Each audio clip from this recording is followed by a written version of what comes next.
Jesus de Nazaré. Do batismo no Jordão à transfiguração. Primeira parte. Joseph Ratzinger, Bento XVI. Tradução: José Jacinto Ferreira de Farias, SCJ. Prefácio.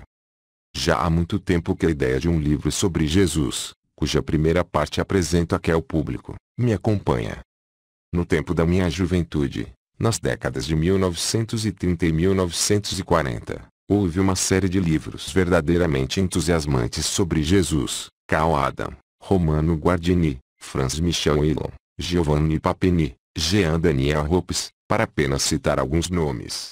Em todos esses livros, o retrato de Jesus era esboçado a partir dos evangelhos, tal como ele, como homem que viveu sobre a terra, mas, sendo totalmente homem, tendo trazido ao mesmo tempo Deus ao homem, com o qual ele, como filho, era um só. Deste modo, por meio do homem Jesus tornava-se visível Deus, e, a partir de Deus, a imagem correta do homem. A partir dos anos 1950, a situação alterou-se. A cisão entre o Jesus histórico e o Cristo da fé tornou-se cada vez mais profunda, afastando-se ambos rapidamente cada vez mais um do outro.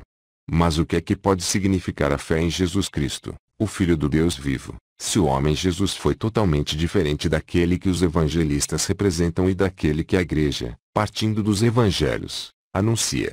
Os progressos da pesquisa histórico-crítica conduziram a distinções sempre mais refinadas entre camadas de tradição, por trás das quais a figura de Jesus, a qual precisamente a fé se refere, tornou-se sempre menos clara, perdeu sempre mais contornos. Mas, ao mesmo tempo, as reconstruções de Jesus, que deviam ser procuradas por trás das tradições dos evangelistas e das suas fontes, tornaram-se cada vez mais contrastantes, desde o revolucionário anti-romano, que trabalha pela queda dos poderes constituídos e fracassa, até o manso moralista, que tudo aprove e que assim, de um modo inconcebível, acaba ele mesmo por moralmente se afundar.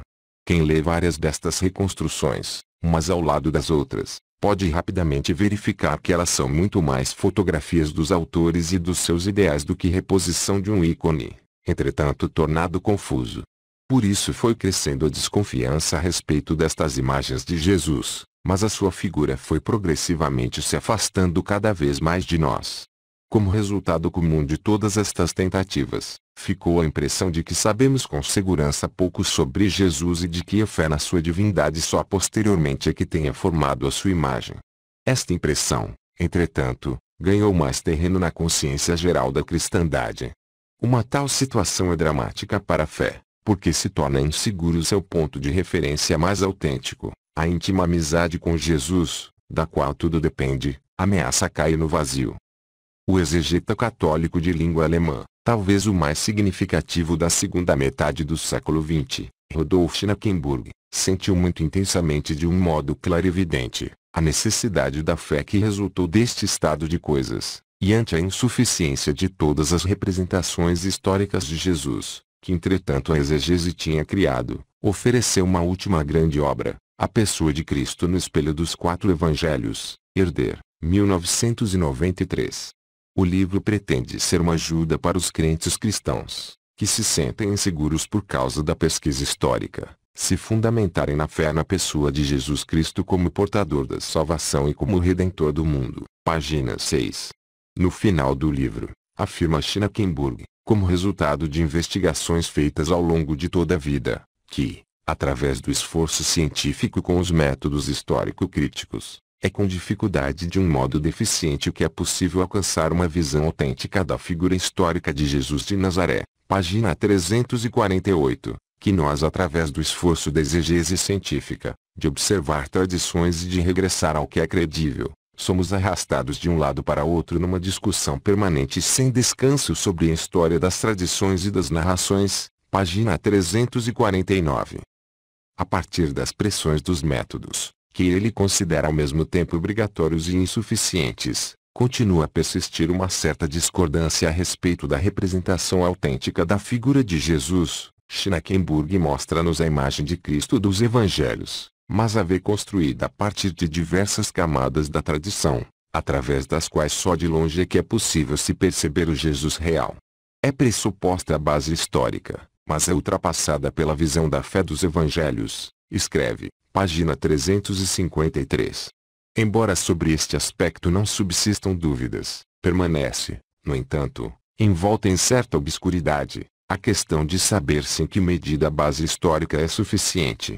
Mas o ponto decisivo, que se oferece também como um juízo realmente histórico, foi claramente posto em evidência por Schnakenburg, a relação e a ligação com Deus, página 353. A pessoa de Jesus permanece obscura, irreal e inexplicável sem este fundamento em Deus, página 354. Este é também o ponto em torno do qual este livro é construído. Ele vê Jesus a partir da sua comunhão com o Pai, a qual é o centro autêntico da sua personalidade, sem a qual nada se pode compreender e a partir da qual ele se torna presente para nós hoje. No entanto, na representação concreta da figura de Jesus, tentei decididamente ir além de Schnakenburg. Segundo esse autor, o elemento problemático na definição da relação entre as tradições e a história tal como ela aconteceu aparece claramente na frase: os evangelhos querem, por assim dizer, revestir com carne o Filho de Deus, misteriosamente aparecido sobre a terra. Página 354. Aproveito para dizer, eles não precisaram de o revestir com carne, ele tinha realmente encarnado. Todavia, esta carne se deixa encontrar através do emaranhado das tradições. No prefácio do seu livro, Schnakenburg nos diz que se sente obrigado ao método histórico crítico, para cuja aplicação na teologia católica a encíclica Divino Afflante Spiritu abriu as portas em 1943, página 9. Esta encíclica foi, na realidade, um importante ponto de referência para a exegese católica.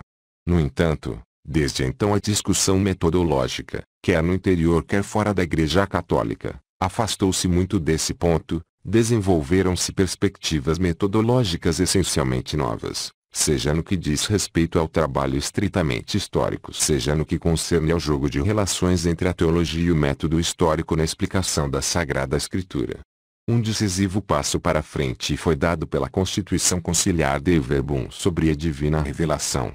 Além disso, são importantes dois documentos da Pontifícia Comissão Bíblica, a Interpretação da Bíblia na Igreja, citada ao Vaticano, 1993, e o Povo Judeu e a sua Escritura Sagrada na Bíblia Cristã, citada ao Vaticano, 2001, os quais oferecem um juízo amadurecido no campo da exegese. Mesmo que em linhas muito gerais, gostaria de indicar as orientações metodológicas resultantes destes dois documentos que me orientaram na elaboração do meu livro. Em primeiro lugar, que o método histórico, precisamente a partir da essência íntima da teologia e da fé, constitui uma dimensão irrenunciável ao trabalho exegético. Efetivamente, é essencial para a fé bíblica que ela se refira a um acontecimento realmente histórico.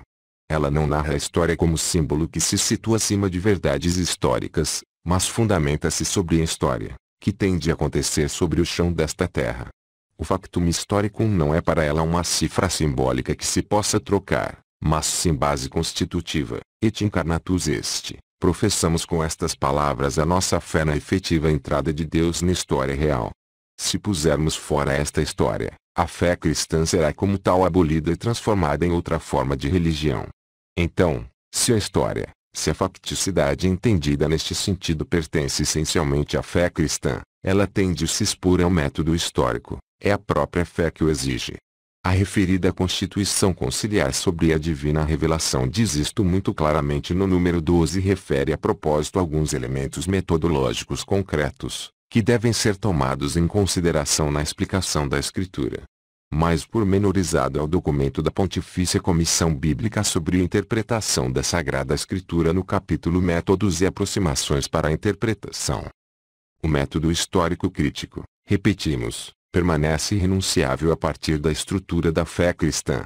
Mas devemos acrescentar duas coisas. Primeiro, ele é uma das dimensões fundamentais da explicação, mas não esgota a tarefa da explicação para aquele que vê nos escritos bíblicos a única Sagrada Escritura e que acredita ter sido ela inspirada por Deus. Retomaremos este ponto mais detalhadamente. Em segundo lugar, é importante que sejam conhecidos os limites do próprio método histórico crítico. O seu primeiro limite consiste, para aquele que se sente hoje interpelado pela Bíblia, em que ele, o método histórico, por definição deve deixar a palavra tal como ela está no passado. Como método histórico, procura o contexto histórico passado no qual os textos surgiram. Procura conhecer e compreender o passado o melhor possível, tal como foi em si mesmo, para também averiguar o que o autor queria ou podia dizer num determinado momento, no contexto do seu pensamento e da sua vida. Na medida em que o método histórico permanece fiel a si próprio, deve procurar a palavra não só como algo do passado, mas também deixá-la ficar no passado. Ele pode, neste ponto, supor contatos com o presente, procurar aplicações para o presente, mas não poder fazer que com isso se torne atual, aí ultrapassaria os seus limites. O rigor na explicação do que se passou constitui precisamente a sua força, mas também o seu limite. Com isto se prende ainda outro aspecto. Como método histórico, ele pressupõe a mesma medida na relação dos acontecimentos da história e por isso deve tratar as palavras que tem diante de si como palavras humanas.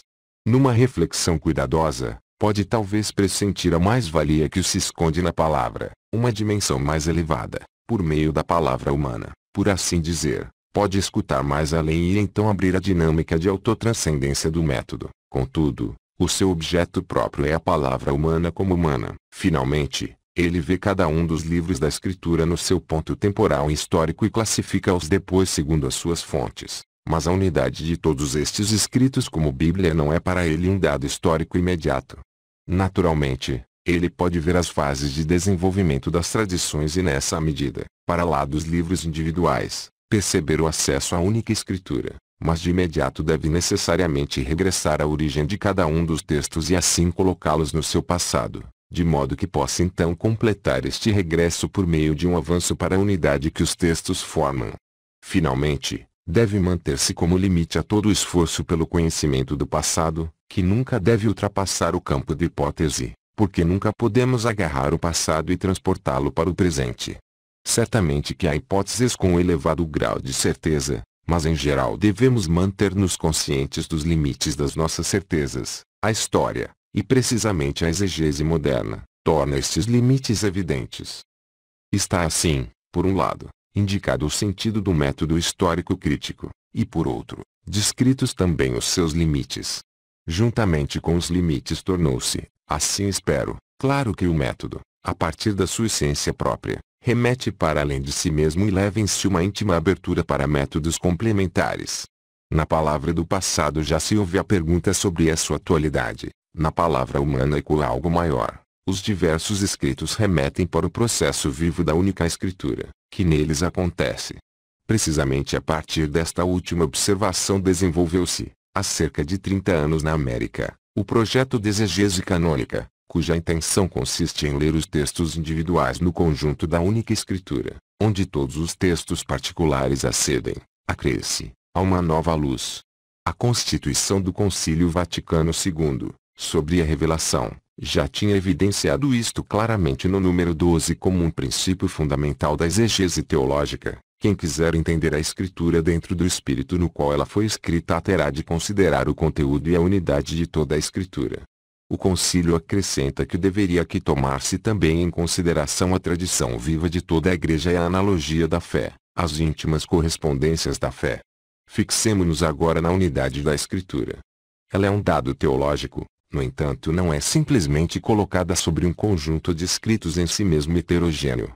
A moderna exegese mostrou como o processo de sedimentação na escrita das palavras transmitidas na Escritura ocorre por meio de novas releituras. Os textos antigos são, numa nova situação, novamente acolhidos, compreendidos, relidos.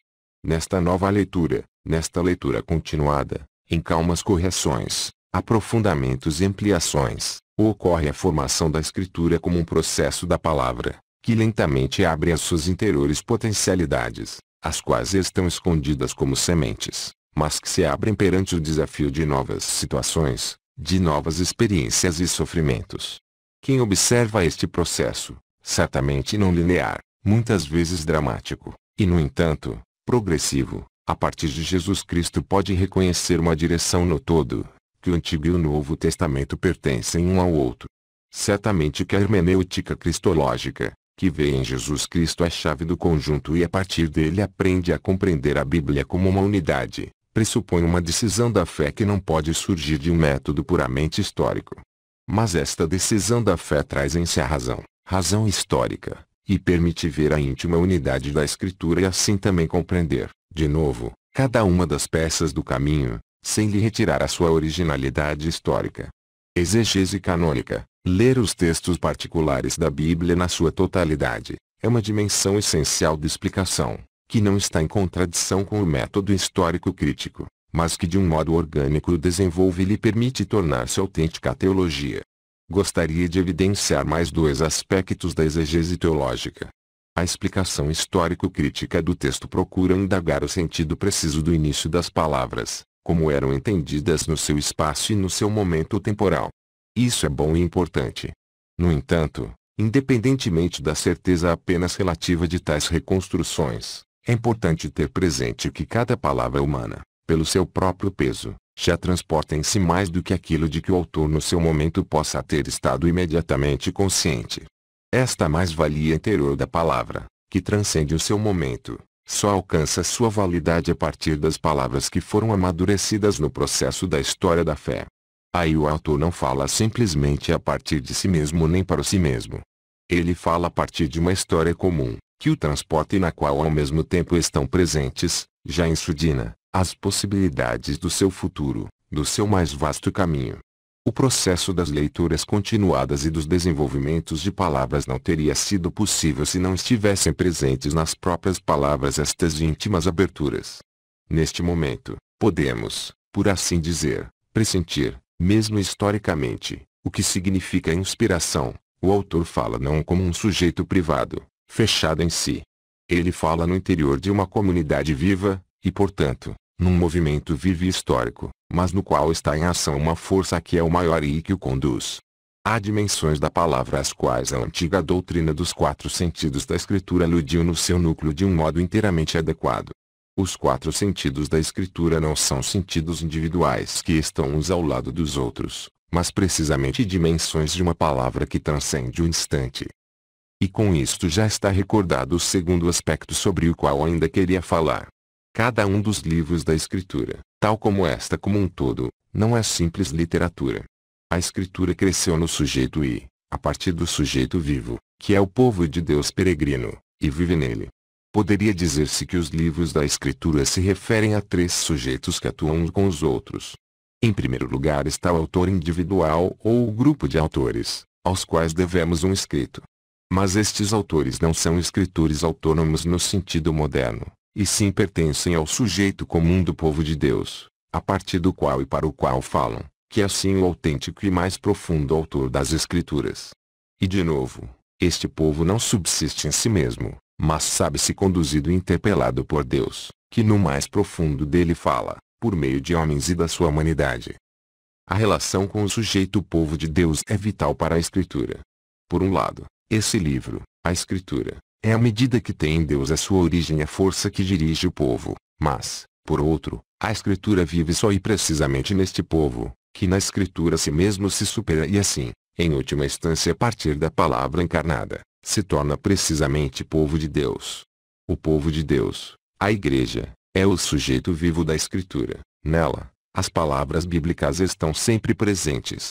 Todavia, faz parte disto que este povo se receba a si mesmo a partir de Deus, em última instância a partir de Cristo, e se deixe ordenar, conduzir e dirigir por Ele. Eu julgava dever estas indicações metodológicas ao leitor, porque elas determinam o caminho da minha explicação da figura de Jesus no Novo Testamento. Para minha representação de Jesus, isto significa, principalmente, que eu confio nos Evangelhos. Naturalmente que se pressupõe tudo que o concílio e a moderna exegese nos dizem sobre os gêneros literários, sobre a intenção narrativa, sobre o contexto comunitário dos Evangelhos e o seu falar neste contexto vivo. Então, acolhendo tudo isto, tanto quanto me foi possível, quis tentar representar o Jesus dos Evangelhos como o Jesus real, como o Jesus histórico no sentido autêntico. Estou convencido, e espero que também o leitor possa ver, que esta figura é mais lógica e historicamente considerada mais compreensível do que as reconstruções com as quais fomos confrontados nas últimas décadas. Penso que precisamente este Jesus, o dos Evangelhos, é uma figura racional e manifestamente histórica. Só quando se deu algo de extraordinário, quando a figura e as palavras de Jesus radicalmente ultrapassaram a média de todas as esperanças e expectativas, é que se esclarece a sua crucificação e também a sua ação.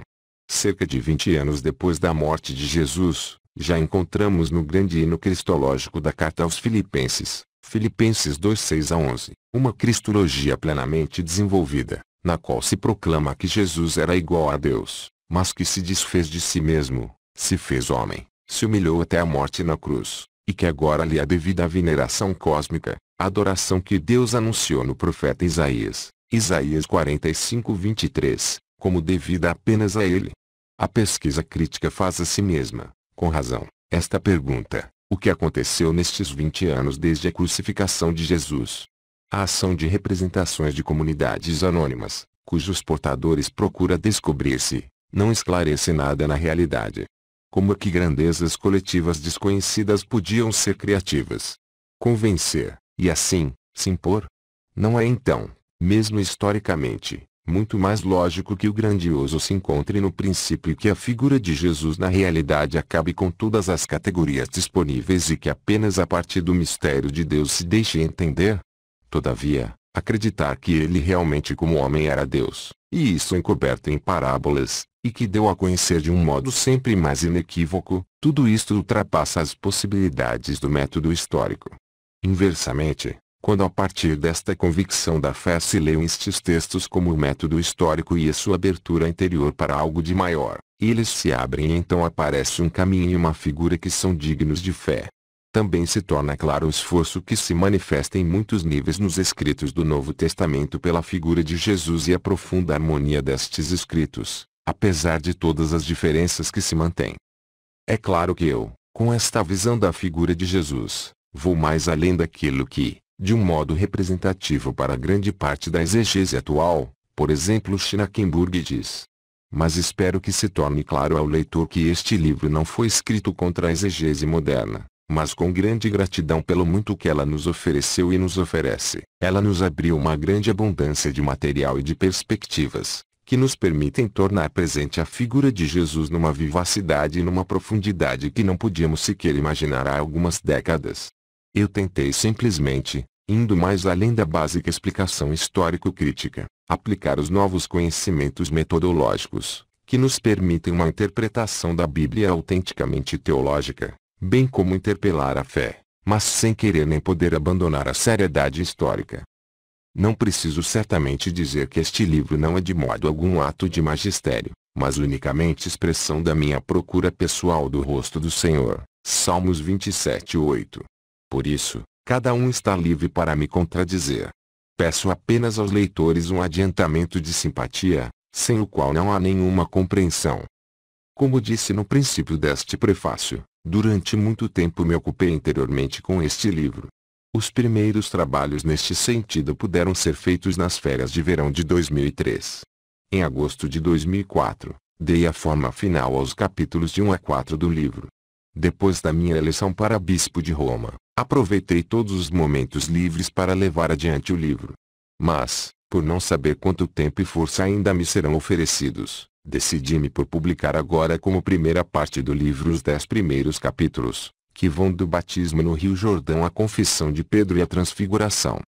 Com a segunda parte espero, então, poder entregar o capítulo sobre as histórias da infância, que eu deixei agora para trás, porque me pareceu sobretudo urgente apresentar a figura e a mensagem de Jesus no seu ministério, e assim, ajudar no crescimento de uma relação viva com ele. Roma, Festa de São Jerônimo. 30 de setembro de 2006. Joseph Ratzinger, Bento XVI. Introdução. Um primeiro olhar sobre o mistério de Jesus. No livro do Deuteronômio encontra-se uma promessa, que sendo inteiramente diferente da esperança messiânica de outros livros do Antigo Testamento, é no entanto, de significado decisivo para a compreensão da figura de Jesus. Não é prometido nenhum rei de Israel e do mundo nem um novo Davi, mas um novo Moisés. O próprio Moisés é indicado como profeta. Assim, a categoria do profeta, distinguindo-se do mundo das religiões circunvizinhas, é vista como algo inteiramente próprio e diferente, como precisamente só se dá em Israel. Este novo e de natureza diferente decorre da particularidade da fé em Deus que foi oferecida a Israel. Em todos os tempos, o homem não se interrogou apenas a respeito do seu fim último, quase mais ainda do que da obscuridade das suas origens ocupa-se o homem com a reserva do futuro, do qual ele se aproxima. Ele quer rasgar a cortina, ele quer saber o que acontecerá para escapar do mal e para ir ao encontro da salvação. As religiões não estão apenas ordenadas para o futuro, as religiões procuram, de certo modo, levantar o véu do futuro. Elas são importantes precisamente porque sabem mediar sobre o que há de vir, e podem assim, indicar ao homem o caminho que deve tomar para não fracassar. Por isso é que praticamente todas as religiões desenvolveram formas de visão do futuro. O livro do Deuteronômio refere no nosso texto as diversas formas de abertura para o futuro que eram usadas no ambiente circunvizinho de Israel. Quando entrares na terra que o Senhor te há de dar, não imitarás as abominações dos povos dessa terra. Não haja ninguém no meio de ti que faça passar pelo fogo o seu filho ou a sua filha, ou se dê a prática de encantamentos, ou se entregue a augúrios, à adivinhação ou à magia, ao feiticismo, ao espiritismo, aos sortilégios ou à evocação dos mortos. Porque o Senhor abomina os que se entregam a semelhantes práticas. Deuteronômio 18, 9-12. Quão difícil era manter semelhante renúncia, quão difícil era suportá-la, mostra a história do fim de Saul. Ele mesmo tinha imposto este mandamento e tentado erradicar toda a magia, mas, antes da batalha perigosa contra os filisteus, que tinha pela frente, o silêncio de Deus torna-se para ele quase insuportável. E ele se põe a cavalo e vai encontrar-se com uma vidente em Endor, para que lhe chame o espírito de Samuel, a fim de lhe abrir a visão sobre o futuro. Se o Senhor não fala, então o outro deve retirar o véu do amanhã. 1 Samuel 28. O capítulo 18 do Deuteronômio, que estigmatiza todas estas formas de capturar o futuro como abominação aos olhos de Deus, contrapõe a esta adivinhação outro caminho de Israel, o caminho da fé. E isto na forma de uma promessa: o Senhor, teu Deus, suscitará em teu favor um profeta saído das tuas fileiras, é a ele que escutarás. Deuteronômio 18 e 15. Em primeiro lugar, parece que isso é apenas o anúncio da instituição do profetismo em Israel, e ao profeta parece que é atribuída a explicação do presente e do futuro. A crítica aos falsos profetas, que repetidamente se encontra nos livros proféticos com grande severidade, mostra o perigo que há de os profetas assumirem o papel de adivinhos, se comportarem como eles e como eles forem consultados, com o que Israel cai naquilo em que a autêntica missão dos profetas seria precisamente impedir. A conclusão do Deuteronômio retoma a promessa e dá-lhe uma surpreendente virada, que vai muito além da instituição do profetismo, e assim oferece a figura do profeta ao seu autêntico sentido. Aí é dito: nunca mais apareceu em Israel um profeta semelhante a Moisés, com quem o Senhor falava face a face. Deuteronômio 34:10. Sobre esta conclusão do quinto livro de Moisés paira uma profunda melancolia, a promessa de um profeta como eu. Até agora ainda não se cumpriu.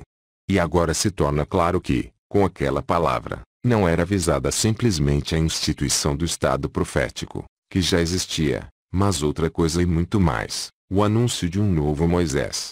Tinha se tornado claro que a tomada de posse da terra na Palestina não foi a entrada na salvação, que Israel continuava a esperar a sua autêntica libertação, que era necessário um êxodo de uma espécie radical e que para isso se precisava de um novo Moisés. E agora é dito também o que distinguira Moisés, o que seria único e essencial desta figura. Ele havia se relacionado com Deus face a face, como o amigo fala com o amigo. Era assim que ele tinha falado com Deus. Êxodo 33:11. O decisivo na figura de Moisés não são as ações maravilhosas que a seu respeito são contadas, não são as obras e os sofrimentos no caminho desde a casa de escravidão no Egito através do deserto até o limiar da terra prometida. Decisivo é que ele tenha falado com Deus como um amigo. Era somente daqui que podiam vir as suas obras, era somente daqui que podia vir a lei, que devia ensinar a Israel o caminho no curso da história. E agora se torna claro que o profeta não é a variante israelita do adivinho, como de fato era amplamente considerado e como muitos falsos profetas se entenderam, mas que ele significa algo totalmente diferente, Ele não está aí para comunicar acontecimentos de amanhã ou de depois de amanhã, e assim servir à curiosidade humana ou à humana necessidade de segurança. Ele nos mostra o rosto de Deus, e assim nos mostra o caminho que devemos seguir. O futuro de que se trata no seu ensinamento vai mais além do que se pergunta a um adivinho. Ele é a indicação do caminho para o autêntico êxodo, o qual consiste em que, em todos os caminhos da história, deve ser procurado e encontrado o caminho para Deus como a autêntica direção. Profecia neste sentido está em estrita correspondência com a fé de Israel no Deus único, é a sua transposição para a vida concreta de uma comunidade diante de Deus e orientada para Deus. Nunca mais apareceu em Israel um profeta como Moisés. Este diagnóstico confere à profecia: um profeta como eu, o Senhor teu Deus, fará surgir uma virada escatológica. Israel deve esperar por um novo Moisés, que ainda não apareceu, mas que há de surgir na hora certa. E o autêntico distintivo deste profeta será que ele se relaciona com Deus face a face como um amigo com o seu amigo. O seu distintivo é a imediatez com Deus, de tal modo que ele pode comunicar, em primeira mão, a vontade e a palavra genuína de Deus. E é isto que salva, era isto que Israel, que toda a humanidade, esperava. Mas aqui devemos nos recordar de uma outra história notável sobre a relação de Moisés com Deus, que é narrada no livro do Êxodo. Aí nos é referido o pedido que Moisés fez a Deus: mostra-me a tua glória. Êxodo 33:18. O pedido não é atendido: tu não podes contemplar o meu rosto. Êxodo 33:20.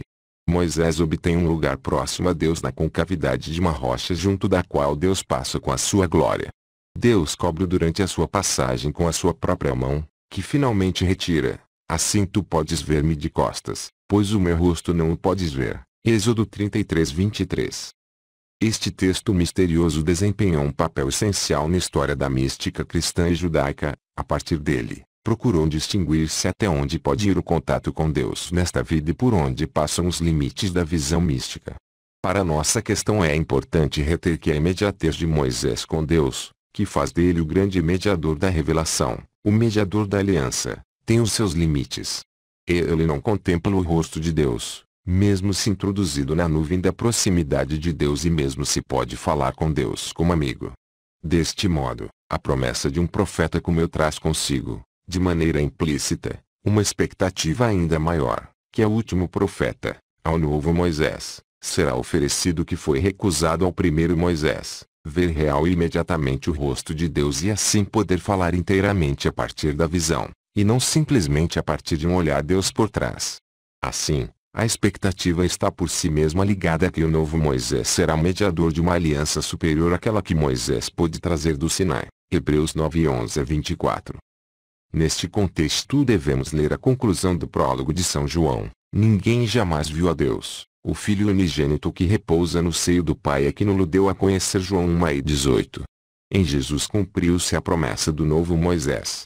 Nele se realiza agora plenamente o que em Moisés se encontrava apenas de um modo fraturado: ele vive diante do rosto de Deus, não apenas como amigo, mas como filho. Ele vive na mais íntima unidade com o Pai. A partir deste ponto podemos então compreender realmente a figura de Jesus, tal como a encontramos no Novo Testamento. Tudo o que nos é contado em palavras, ações, sofrimentos, na glória, tudo isto está ancorado aqui.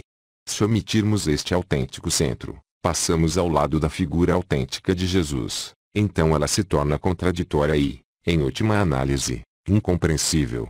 A questão que cada leitor do Novo Testamento deve levantar: aonde é que Jesus foi buscar a sua doutrina? Onde é que se pode esclarecer a sua aparição? Esta questão só a partir daqui é que pôde ser realmente respondida. A reação dos seus ouvintes era clara: esta doutrina não tem a sua origem em nenhuma escola. Ela é totalmente diferente do que se pode aprender nas escolas. Ela não é uma explicação à maneira da interpretação tal como é dada nas escolas. Ela é diferente, é explicação com autoridade. Retomaremos este diagnóstico dos seus ouvintes quando refletirmos sobre as palavras de Jesus e aprofundarmos o seu sentido. A doutrina de Jesus não vem da aprendizagem humana, seja ela de que espécie for. Ela vem do contato imediato com o Pai, do diálogo face a face, da visão daquele que repousa no seio do Pai. Ela é a palavra do Filho. Sem esta base interior, ela seria temeridade. Assim julgaram os doutores do tempo de Jesus, precisamente porque não podiam admitir este fundamento interior, o ver e o conhecer face a face. Para a compreensão de Jesus são fundamentais as sempre recorrentes notícias, segundo as quais Jesus se retirava para o monte, e aí rezava toda noite, sozinho com o Pai. Estas curtas notícias abrem um pouco o véu do mistério, permitem-nos lançar um olhar para o interior da existência filial de Jesus, para a fonte da sua ação, da sua doutrina e do seu sofrimento. Esta oração de Jesus é a conversa do Filho com o Pai, para a qual é introduzida a consciência e vontade, a alma humana de Jesus, de tal modo que a oração humana pode tornar-se participação na comunhão do Filho com o Pai. A famosa verificação de Arnaque, de que a mensagem de Jesus era a mensagem sobre o Pai, a qual o Filho não pertencia, e na qual, de acordo com a mensagem de Jesus, não entrava a cristologia, esta tese se corrige aqui por si mesma. Jesus só pode falar do Pai, como ele o faz, porque é o Filho e está na comunhão filial com o Pai. A cristológica dimensão, ou seja, o mistério do Filho como revelador do Pai, portanto a cristologia, está presente em todo o discurso e em toda a ação de Jesus. Mas uma coisa importante se torna aqui evidente. Dissemos que na comunhão filial de Jesus com o Pai a alma humana de Jesus era envolvida no ato da oração. Quem vê Jesus vê o Pai, João 14:9. O discípulo que caminha com Jesus será assim introduzido com ele na comunhão com Deus. E isto é que é autenticamente redentor, a superação dos limites da humanidade, que já está posta desde a criação por meio da imagem de Deus como esperança e como possibilidade do homem. Continua.